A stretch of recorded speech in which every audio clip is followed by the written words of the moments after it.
mañana de radio. Estamos a miércoles 4 de febrero del año 2026. Esto es Más de Uno. Déjenme que les cuente una historia que es muy corta, ya lo verán.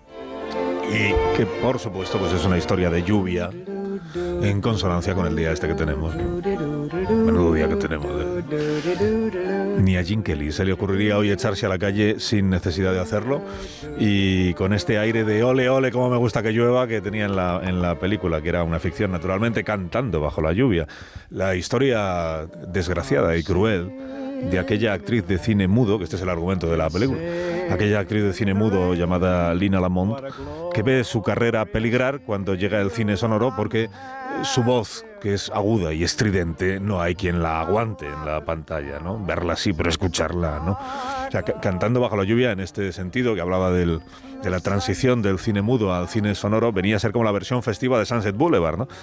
Con barra libre para reírse de la pobre actriz chirriante y chillona, ¿no? Bueno, como seguramente usted recuerda, en la película, el asunto es que se recurre al playback para que Lina Lamont pueda hacer una película sonora. Y quien le presta su voz en pantalla es una joven corista de nombre Kathy, a quien interpreta Debbie Reynolds, con solo 19 años y sin haber dado a luz todavía a la princesa Leia, ¿no? La gracia de la película, en esencia, pues es esa, ¿no? Cómo el público descubre que la armoniosa voz de la película sonora El Caballero Danzante no es de la estrella Lina Lamont, sino de la desconocida Kathy. Pero el mayor enredo no se produjo en el argumento de Cantando bajo la lluvia, sino en su rodaje. Porque en la escena en la que Debbie Reynolds dobla por primera vez a Lina Lamont, en realidad es Debbie Reynolds quien está siendo doblada. O sea, su voz no es la que aparece en la película. Y la voz que suena cuando Debbie Reynolds finge cantar, en realidad corresponde a Jean Hagen, o sea, a la actriz que interpreta a Lina Lamont. No sé si me siguen.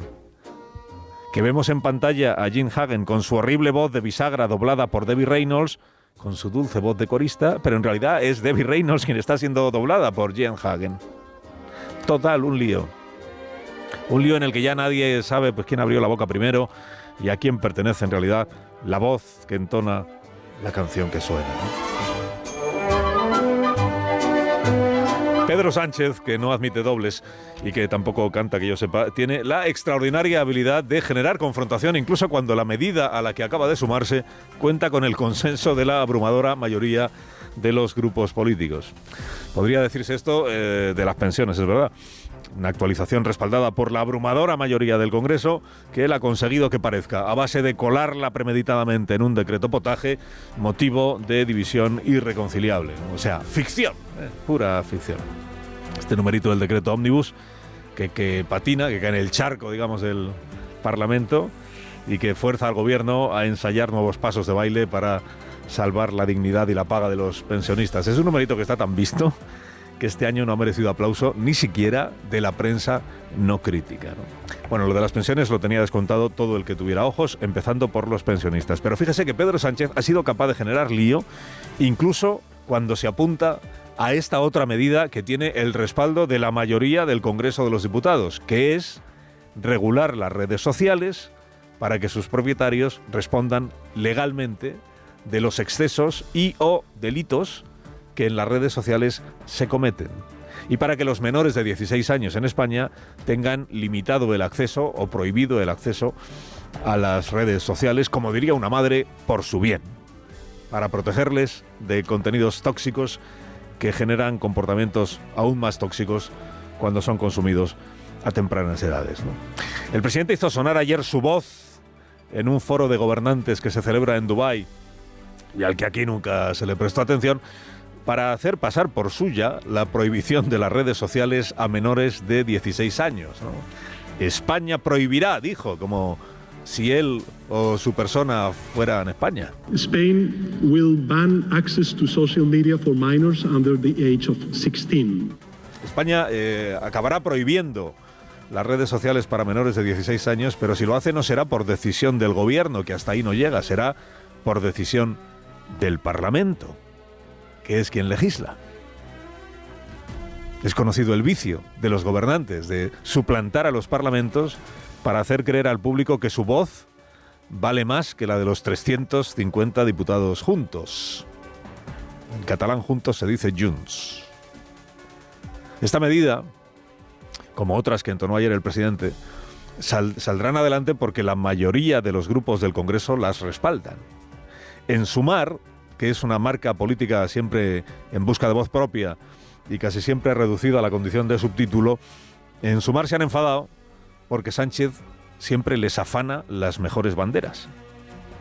Ayer se dolieron de que el PSOE quiera apropiarse del proyecto de ley que ya tramita el Congreso desde hace un año y que presentó Sira Rego, ministra que, aun siendo poco conocida, reclama que no se le arrebate la voz cantante, ¿no? Presidente, no me dobles, es lo que ayer vino a decir. Pero es que Feijóo también salió ayer a recordar que su partido tiene presentada una enmienda a esa ley en la que explícitamente propone prohibir a los menores de 16 años, no de 14 como ahora, sino de 16, abrirse cuentas en redes sociales, ¿no? Presidente, no nos copie. Ven cómo el consenso sí es posible. Ya tenemos 3 grupos, PSOE, Sumar, PP, que juntos suman más de 280 diputados y que están de acuerdo en acotar el acceso de menores a las redes sociales. Todos a una. Y después ya podían hablar o actuar con una sola voz en este asunto. Pues no. Ha tenido que irse el presidente a Dubái a actuar de solista para que cayéramos todos en la cuenta de que a veces sí coincide su postura con la de la mayoría social. Se le ha enfurruñado también Elon Musk, es verdad. El dueño de la red social en la que Pedro Sánchez participa como usuario y generador de contenido, Twitter o X, como usuario, generador de contenido y por tanto generador de tráfico en la red social y negocio para el dueño de Twitter. Elon Musk ha llamado al presidente español sucio, Dirty Sánchez, tirano y traidor al pueblo, ¿no?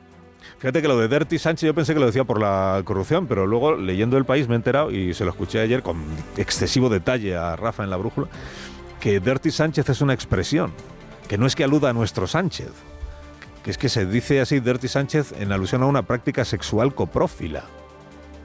O sea, con heces. Cabezas ahí por ahí, ¿no? Una práctica sobre la que yo no voy a entrar en detalles, pero si usted lo desea, pues en La Brújula de anoche dieron todos los detalles asquerosamente posibles, ¿no?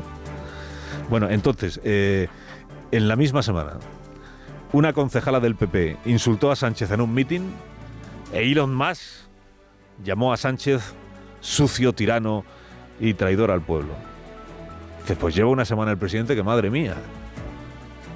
Lleva una semana de buena, digo, de buena para el presidente que madre mía, que te insulte una señora del partido de enfrente es una inyección de moral. Que te insulte Elon Musk es una bendición. ¿Qué mejor cartel para nuestro presidente que este de protector de la infancia enfrentado al supervillano que dispara emojis de caca? Que como villano hay que reconocer que Elon Musk es impecable. O sea, es un tipo rico, populista, agitador, intoxicador y antiguo aliado de Donald Trump. ¿Qué más se le puede pedir a un enemigo?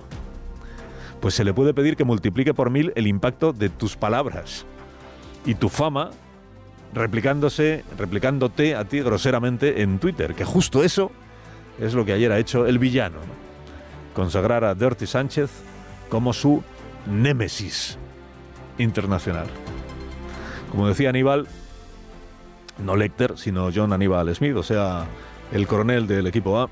Me encanta que los planes salgan bien.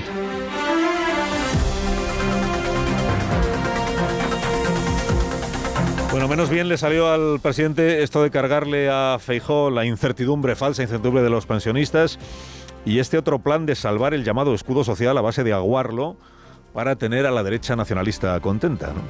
Cura de realidad para el gobierno. El Parlamento no solo sigue existiendo, sino que sigue haciendo falta para prorrogar la prohibición de desahuciar a familias vulnerables, ¿no?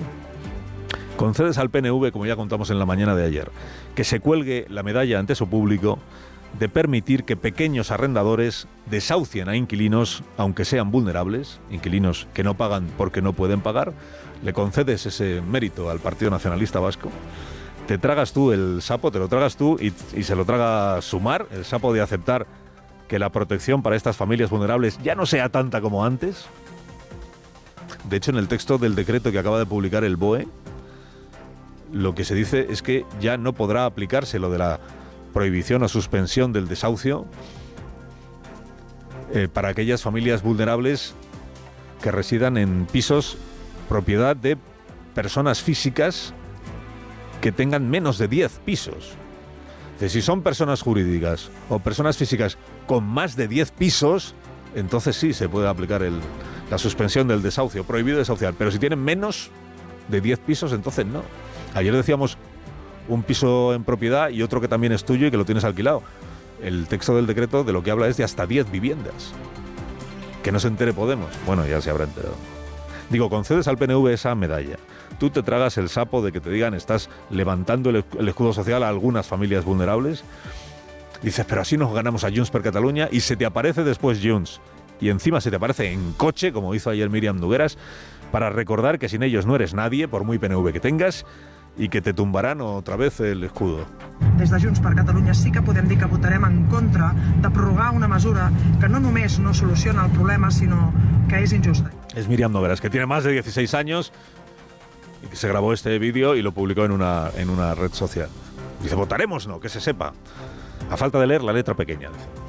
Han tenido el tiempo de leérsela, pues hoy ya la tiene ahí en el Míriam Nogueras en coche, atropellando los planes de Bolaños y de Montero y dejando mal parada a Sumar, que antes había tragado con esto de que se exima a los propietarios con solo varias casas alquiladas de tener que hacerse cargo con la situación económica del inquilino. Bueno, digo, Podemos, que disfruta de la doble condición de costalero del gobierno cuando le viene bien y de oposición al gobierno cuando también le viene, ayer se rasgó las vestiduras al grito de asco absoluto y pacto criminal. Porque Podemos ser muy de gritar un poco a lo Lina Lamone cantando Bajo la lluvia, ¿no? En ocasiones veo pactos criminales. Tampoco tuvo su mejor día ayer, por cierto, el ministro Óscar Puente, más apurado por el pésimo servicio de Cercanías Cataluña que por la ralentización de la alta velocidad, que en estos días en efecto está siendo bastante poco alta, ¿no? Tampoco fue su mejor día, ¿no? Para pronunciar una frase como esta del ministro. Una red ferroviaria no es una tetera, no se arregla en 2 días. Pues tampoco hace falta ser ministro de Transportes, entiéndame. Ni ingeniero, ¿no? Hombre, ya se aprecia que una red ferroviaria no es